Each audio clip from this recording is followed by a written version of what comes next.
আজকে আমি বানাবো ফ্রায়েড চিকেন। সেটাও ফারাহ খান স্টাইলে। ফারাহ খান যেমনভাবে দেখেছি ঠিক তেমনভাবেই আমি হুবহু বানিয়েছি এটা, এবং খেতে হয়েছিল জাস্ট দুর্দান্ত।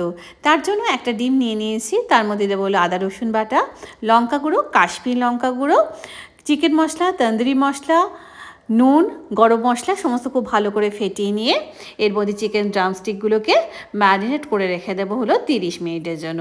30 মিনিট পর ঢাকনা খুললাম। এর মধ্যে আমি গোলমরিচ গুঁড়ো দিতে ভুলে গেছিলাম, সেটা দিয়ে দিলাম হলো কর্নফ্লাওয়ার। কর্নফ্লাওয়ার দিয়ে খুব ভালো করে এগুলোকে কোট করে নিতে হবে। এবার প্যানের মধ্যে রিফাইন তেল আমি আগে গরম করতে বসিয়ে দিয়েছিলাম।